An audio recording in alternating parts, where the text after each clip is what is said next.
Hi everyone, this is Lynna. Hey listen, it's 2:47 in the morning. I just woke up this morning thinking about my situation, thinking about specifically what Casper Corder said about me not being a woman and that I'll always be a man, and that I'll always be something that God always wanted me to be, always intended me to be, and always will be. Casper's inspiration for saying that is that between my legs exists something called a penis and also something called testicles. His description as to what makes a man is based on that criteria and that criteria alone. Without getting into specifics about gender markers and what defines a man, what defines a woman, Casper's partially right. I mean, I'm not going to say that. What makes a man is not his penis. Obviously, it's one of the most blatantly male traits that a man can possess. It procreates. It's a man. I mean, what do you say when guys don't have the guts? You say, hey, man up. Do you got the balls to do it or not? And well, girls don't have balls, right? But you know what? This girl does. There are more than just one marker for what makes a man and a woman a woman. If we do some research on it, some study on it, we'll find that there are 7 markers that make a male, and a female. And there are people that are way smarter than I am at figuring this stuff out. I don't claim to have all the scientific know-how and ability. And I've been told that, my answers and stuff fall onto the realm of science, and I discount the Bible and, all that kind of stuff. But the fact remains, people, that we are who we are.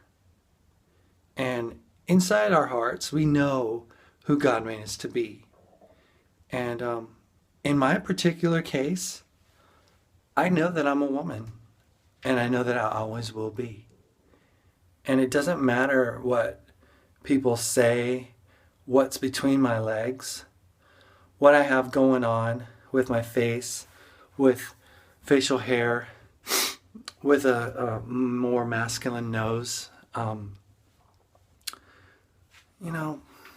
The fact remains that in my spirit, I know who God made me to be, and it wasn't a guy. It just wasn't. Guys know when they're guys. They're proud of it. They're thrilled to be a guy. They enjoy being a guy.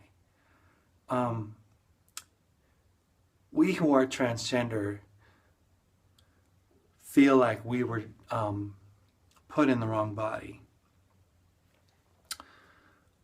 I wanted to go into a little story about an animal that is not a very common animal, and it's not a mutation, as Casper would say, or some kind of a joke that God was playing.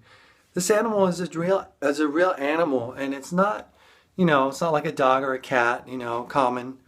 But in Australia exists an animal called the platypus.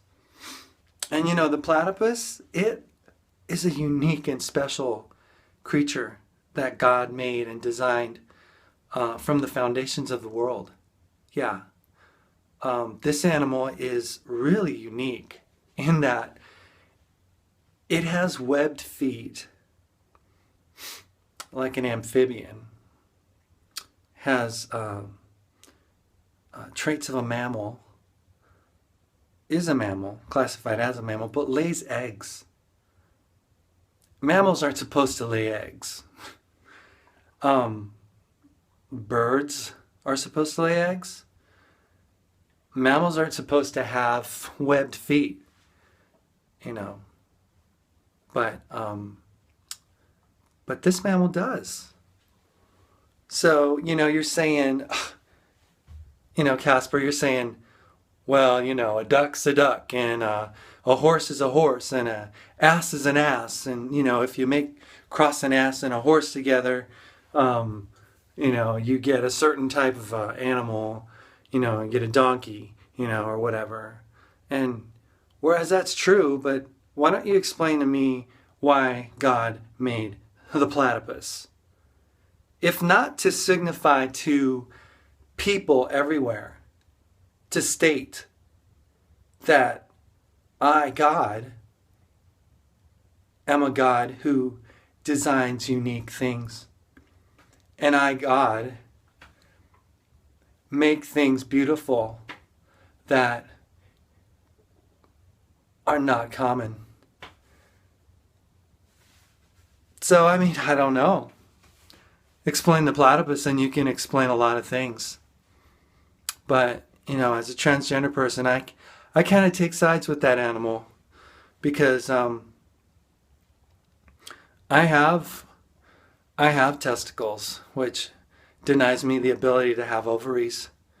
But I have a brain that God made that is uniquely female and feels the same things a female would feel, senses the same things that a female would sense.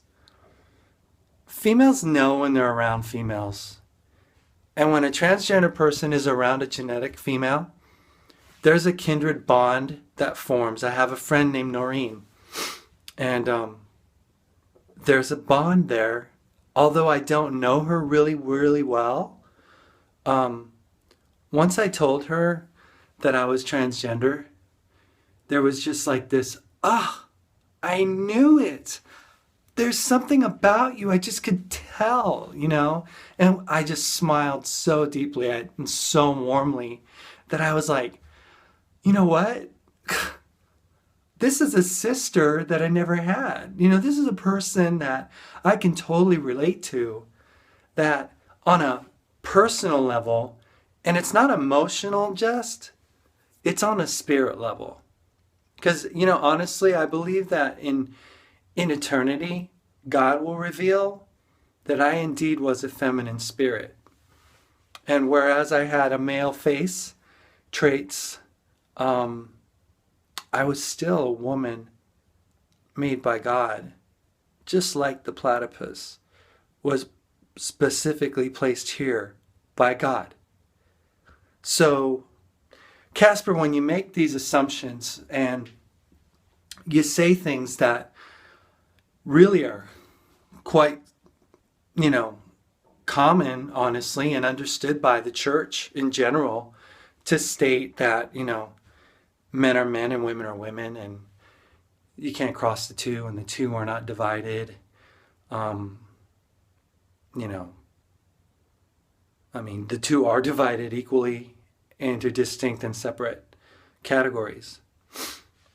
You fail to see the platypus. So why don't you think about the platypus a little bit longer? About this genetic mutation, I guess you think it might be. But whatever it is, God placed it there. God made it, and He blessed it.